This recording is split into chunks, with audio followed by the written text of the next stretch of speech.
ಮೊದಲ big breaking news ಅನ್ನ ನಿಮ್ಮ ಮುಂದೆ ಇಡ್ತಾ ಇದ್ದೀವಿ.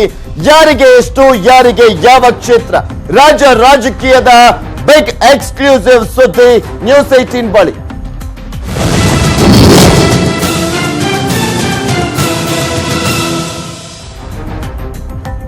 ಯಾರಿಗೆ ಎಷ್ಟು, ಯಾರಿಗೆ ಯಾವ ಕ್ಷೇತ್ರ, ರಾಜಕೀಯದ ಬಿಗ್ ಎಕ್ಸ್ಕ್ಲೂಸಿವ್ ಆದಂತಹ ಸ್ಟೋರಿಯನ್ನ ನ್ಯೂಸ್ 18 ಬಳಿ ನಾವು ನಿಮ್ಮ ಮುಂದೆ ಇಡ್ತಾ ಇದ್ದೀವಿ.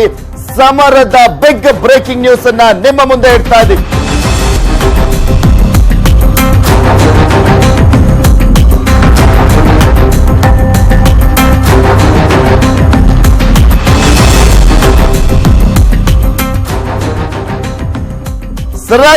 ರಾಜಕೀಯದಲ್ಲಿ ಯಾರಿಗೆ ಎಷ್ಟು, ಯಾರಿಗೆ ಯಾವ ಕ್ಷೇತ್ರ, ಮೈತ್ರಿ ಲೆಕ್ಕಾಚಾರದಲ್ಲಿ ಯಾರಿಗೆ ಎಷ್ಟು ಸಿಕ್ಕಿದೆ, ಇನ್ನು ಸಂಭಾವ್ಯ ಅಭ್ಯರ್ಥಿಗಳು ಯಾರು, ನ್ಯೂಸ್ 18 ಬಳಿ ಲೋಕಸಮರದ ಬಿಗ್ ಬ್ರೇಕಿಂಗ್ ನ್ಯೂಸ್ ಅನ್ನ ನಿಮ್ಮ ಮುಂದೆ ಇಡ್ತಾ ಇದ್ದೀವಿ. ಇಲ್ಲಿ ಪ್ರಮುಖವಾಗಿ ಯಾರಿಗೆ ಎಷ್ಟು ಸೀಟ್ ಸಿಕ್ಕಿದೆ, ಯಾರಿಗೆ ಯಾವ ಕ್ಷೇತ್ರವನ್ನ ನೀಡಲಾಗ್ತಾ ಇದೆ, ಇದೆಲ್ಲದರ ಕಂಪ್ಲೀಟ್ ಮಾಹಿತಿಯನ್ನ ನಾವು ನಿಮ್ಮ ಮುಂದೆ ಇಡ್ತಾ ಇದ್ದೀವಿ.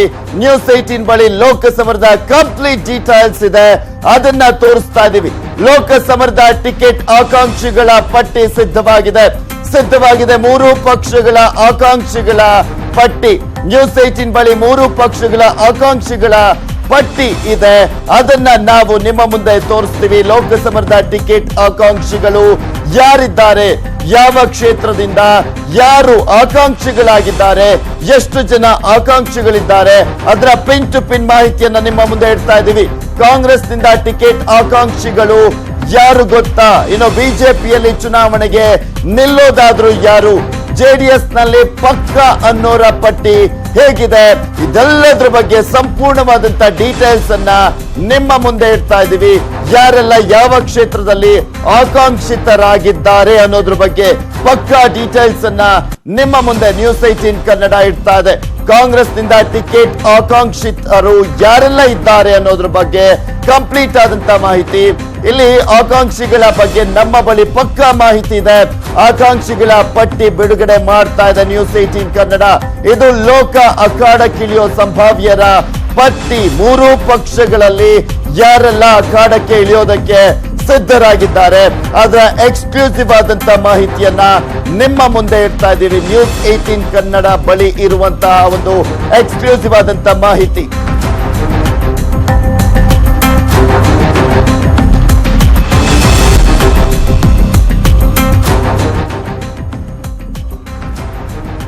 ಇದೆಲ್ಲದ್ರ ಬಗ್ಗೆ ಸಂಪೂರ್ಣವಾದಂತ ಮಾಹಿತಿಯನ್ನ ನೀಡ್ತಾರೆ ನಮ್ಮ ಪ್ರತಿನಿಧಿ ಕೃಷ್ಣ. ನೇರ ಸಂಪರ್ಕದಲ್ಲಿ ಜಾಯ್ನ್ ಆಗ್ತಾ ಇದ್ದಾರೆ. ಎಸ್ ಕೃಷ್ಣ, ನೋಡ್ತಾ ಇದ್ವಿ ಇಷ್ಟು ದಿನಗಳ ಕಾಲ ರಾಜ್ಯದಲ್ಲಿ ಒಂದು ತ್ರಿಕೋನ ಸ್ಪರ್ಧೆ ಇರ್ತಾ ಇತ್ತು, ಕಾಂಗ್ರೆಸ್, ಜೆಡಿಎಸ್ ಮತ್ತು ಬಿಜೆಪಿ ನಡುವೆ. ಆದ್ರೆ ಈಗ ಬಿಜೆಪಿ ವರ್ಸಸ್ ಮೈತ್ರಿ ಪಕ್ಷಗಳ ನಡುವೆ ಸ್ಪರ್ಧೆ ಏರ್ಪಟ್ಟಿರುವಂತದ್ದು. ಹಾಗಾಗಿ ಎಲ್ಲಾ ಕ್ಷೇತ್ರಗಳಲ್ಲೂ ಯಾವ ರೀತಿಯಾದಂತಹ ಜಿದ್ದಾಜಿದ್ದಿಯಿಂದ ಕೂಡಿದೆ ಅಂತ.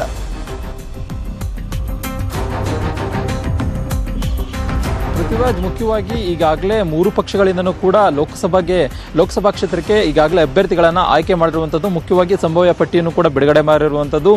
ಮುಖ್ಯವಾಗಿ ಯಾವೆಲ್ಲ ಕ್ಷೇತ್ರಗಳಿಗೆ ಯಾವ ಅಭ್ಯರ್ಥಿಗಳು ಸೂಕ್ತ ಅನ್ನುವಂತಹ ನಿರ್ಧಾರವನ್ನ ಆಯಾ ಪಕ್ಷದ ರಾಜ್ಯಾಧ್ಯಕ್ಷರು ತೀರ್ಮಾನ ಮಾಡೋದ್ರ ಮೂಲಕವಾಗಿ ಹೈಕಮಾಂಡ್ಗೂ ಕೂಡ ಒಂದು ಪಟ್ಟಿಯನ್ನು ರವಾನೆ ಮಾಡಿದ್ದಾರೆ. ಇನ್ನೊಂದು 2-3 ದಿನಗಳಲ್ಲಿ ಆ ಒಂದು ಪಟ್ಟಿ ಅಧಿಕೃತವಾಗಿ ಬಿಡುಗಡೆಯಾಗುವಂತಹ ಸಾಧ್ಯತೆ ಇದೆ. ಇನ್ನು ಮುಖ್ಯವಾಗಿ ಈಗಾಗಲೇ ಹಾಲಿ ಸಂಸದರಿಗೂ ಕೂಡ ಟಿಕೆಟ್ ಸಿಗುತ್ತೆ ಅನ್ನುವಂಥ ವಿಶ್ವಾಸದಲ್ಲಿ ಎಲ್ಲರೂ ಕೂಡ ಹಾಲಿ ಸಂಸದರು ಕೂಡ ತಮ್ಮ ಕೆಲಸದಲ್ಲಿ ತೊಡಗಿರುವಂತದ್ದು, ಜೊತೆಗೆ ಕ್ಷೇತ್ರದಲ್ಲೂ ಕೂಡ ಪ್ರಚಾರವನ್ನ ಮಾಡ್ತಾ ಇದ್ದಾರೆ. ಆದ್ರೆ ಕೆಲವೊಂದು ಕ್ಷೇತ್ರಗಳಲ್ಲಿ ಹಾಲಿ ಸಂಸದರಿಗೂ ಕೂಡ ಟಿಕೆಟ್ ತಪ್ಪುತ್ತೆ ಅನ್ನುವಂತ ಭೀತಿ ಎದುರಾಗಿರುವಂತದ್ದು. ಯಾಕಂದ್ರೆ ಹಾಲಿ ಸಂಸದರು ಈಗಾಗಲೇ ಕ್ಷೇತ್ರದಲ್ಲಿ ವಿರೋಧ ಆಗಿರೋದ್ರಿಂದಾಗಿ, ಆಡಳಿತ ವಿರೋಧ ಆಗಿರೋದ್ರಿಂದಾಗಿ ಅವರಿಗೆ ಏನು ಟಿಕೆಟ್ ಸಿಗುತ್ತೆ, ಟಿಕೆಟ್ ಮಿಸ್ ಆಗುತ್ತೆ ಅನ್ನುವಂಥದ್ದು ಕೂಡ ಹೇಳಲಾಗ್ತಾ ಇದೆ. ಹೀಗಾಗಿ ಅವ್ರ ಬದಲು ಬೇರೆಯವರಿಗೆ ಅಂದ್ರೆ ಗೆಲ್ಲುವಂತಹ ಕುದುರೆಗಳಿಗೆ ಈಗ ಟಿಕೆಟ್ ಅನ್ನ ಕೊಡೋದಕ್ಕೆ ಆಯಾ ರಾಜ್ಯಾಧ್ಯಕ್ಷರು ತೀರ್ಮಾನ ಮಾಡಿರುವಂತದ್ದು.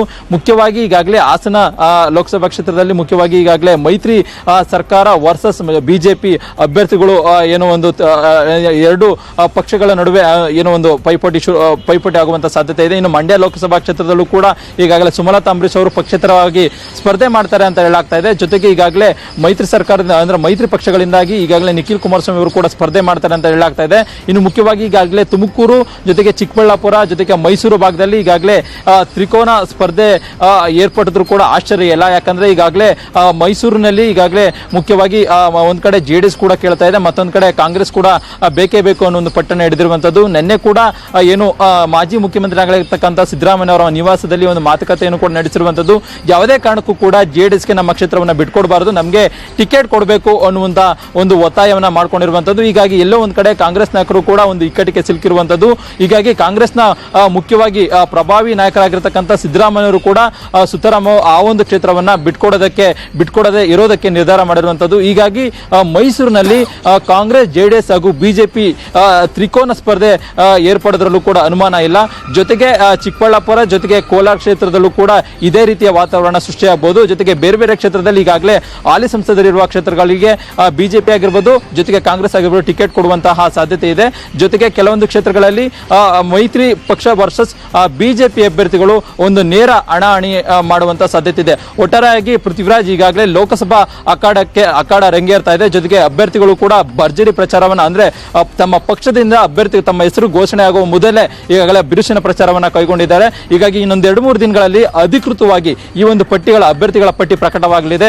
ಜೊತೆಗೆ ಯಾರೆಲ್ಲ ಅಭ್ಯರ್ಥಿಗಳಿಗೆ ಟಿಕೆಟ್ ಸಿಗುತ್ತೆ ಅನ್ನುವಂಥದ್ದು ಕೂಡ ಇದೀಗ ಕಾದ್ ನೋಡ್ಬೇಕಾಗುತ್ತೆ. ಪೃಥ್ವಿರಾಜ್, ಎಸ್, ಮೈತ್ರಿ ಪಕ್ಷಗಳ ಅಭ್ಯರ್ಥಿಗಳು ಯಾರಾಗ್ತಾರೆ ಅನ್ನುವ ಕುತೂಹಲಕ್ಕೆ ಮೋಸ್ಟ್ ಪ್ರಾಬಬ್ಲಿ ನಾಳೆ ಬ್ರೇಕ್ ಬೀಳ್ಬಹುದು ಅನ್ಸುತ್ತೆ. ಸ್ಕ್ರೀನಿಂಗ್ ಕಮಿಟಿ ಸಭೆ ಇರುವಂತಹ ಹಿನ್ನೆಲೆಯಲ್ಲಿ ಕಾಂಗ್ರೆಸ್ ಇಲ್ಲಿ ಪ್ರಮುಖವಾಗಿ ಚರ್ಚೆ ಆಗ್ತಾ ಇರುವಂತಹ ಸಾಕಷ್ಟು ಕುತೂಹಲಕ್ಕೆ ಎಡೆಮಾಡಿಕೊಟ್ಟಿರುವಂತಹ ಕ್ಷೇತ್ರಗಳು ಅಂದ್ರೆ ಒಂದು ತುಮಕೂರು, ಯಾರಾಗ್ತಾರೆ, ಯಾರಿಗೆ ಬಿಟ್ಕೊಡ್ತಾರೆ ಈ ಕ್ಷೇತ್ರವನ್ನ ಅಂತ ಮೈತ್ರಿ ಪಕ್ಷದಲ್ಲಿ. ಮತ್ತೊಂದ್ ಕಡೆ ಮಂಡ್ಯದಲ್ಲಿ ಸ್ಪರ್ಧೆ ಮಾಡ್ತಾರ ಸುಮಲತಾ ಅಂಬರೀಶ್ ಅವರು ಅನ್ನೋದು. ಇನ್ನೊಂದ್ ಕಡೆ ಮೈಸೂರಿನಿಂದ ಯಾರ ಪಾಲಾಗುತ್ತೆ, ಕಾಂಗ್ರೆಸ್ ಜೆಡಿಎಸ್ ಅನ್ನೋದು.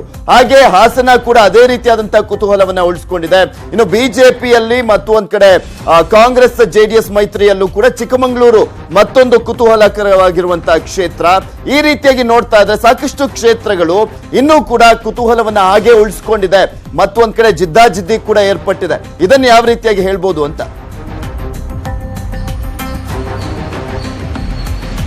ಖಂಡಿತವಾಗ್ಲೂ ಪೃಥ್ವಿರಾಜ್, ಈಗಾಗಲೇ ನೀವು ಹೇಳ್ದಂಗೆ ಚಿಕ್ಕಮಗಳೂರು, ಉಡುಪಿ ಚಿಕ್ಕಮಗಳೂರಲ್ಲಿ ಕ್ಷೇತ್ರದಲ್ಲಿ ಈಗಾಗಲೇ ಬಿಜೆಪಿಯ ಅಭ್ಯರ್ಥಿ ಸಂಸದೆ ಶೋಭಾ ಕರಂದ್ಲಾಜೆ ಅವರು ಹಾಲಿ ಈಗಾಗಲೇ ಟಿಕೆಟ್ ಆಕಾಂಕ್ಷಿ ಆಗಿದ್ದಾರೆ.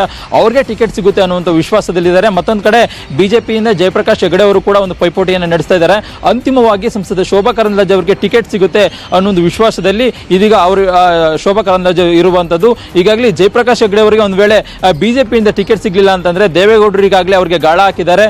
ತಮ್ಮ ಪಕ್ಷಕ್ಕೆ ಸೆಳೆಯೋದ್ರ ಮೂಲಕವಾಗಿ ಮೈತ್ರಿ ಪಕ್ಷದಿಂದ ಅವರನ್ನ ಕಣಕಳಿಸೋದ್ರ ಮೂಲಕವಾಗಿ ಆ ಒಂದು ಕ್ಷೇತ್ರವನ್ನ ಗೆಲ್ಲೋದಕ್ಕೆ ಇದೀಗ ತಂತ್ರವನ್ನ ದೇವೇಗೌಡರು ಎಣೆದಿರುವಂತದ್ದು. ಇನ್ನು ಮುಖ್ಯವಾಗಿ ತುಮಕೂರು ಲೋಕಸಭಾ ಕ್ಷೇತ್ರ ಈಗಾಗಲೇ ಮುಖ್ಯವಾಗಿ ತುಮಕೂರಲ್ಲಿ ಅತಿ ಹೆಚ್ಚು ಶಾಸಕರು ಅಂದ್ರೆ ಜೆಡಿಎಸ್ ನ ಶಾಸಕರು ಸಾಕಷ್ಟು ಜನ ಇರುವಂತದ್ದು. ಈಗಾಗಲೇ ತುಮಕೂರು ಕ್ಷೇತ್ರವನ್ನ ನಮಗೆ ಬೇಕೇ ಬೇಕು ಅನ್ನೋ ಒಂದು ಪಟ್ಟನ್ನ ಮಾಜಿ ಪ್ರಧಾನಿಗಳಾಗಿರುವಂತಹ ದೇವೇಗೌಡರು ಹಿಡಿದಿರುವಂತದ್ದು. ಹೀಗಾಗಿ ಎಲ್ಲೋ ಒಂದ್ ಕಡೆ ಇದು ಕೂಡ ಕಾಂಗ್ರೆಸ್ ಹಾಗೂ ಜೆಡಿಎಸ್ ನಾಯಕರ ನಡುವೆ ಒಂದು ರೀತಿಯ ಪೈಪೋಟಿಗೆ ಈಗಾಗಲೇ ಕಾರಣವಾಗಿದೆ.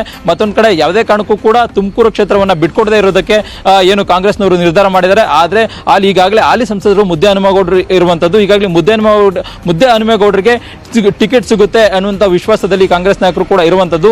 ಈಗಾಗಲೇ ಯಾವಾಗ ಇವರಿಬ್ಬರ ನಡುವೆ ಯಾರಿಗೆ ಸಿಗುತ್ತೆ ಅನ್ನುವಂಥದ್ದು ಇದೀಗ ಸಾಕಷ್ಟು ಕುತೂಹಲ ಮೂಡಿರುವಂತದ್ದು.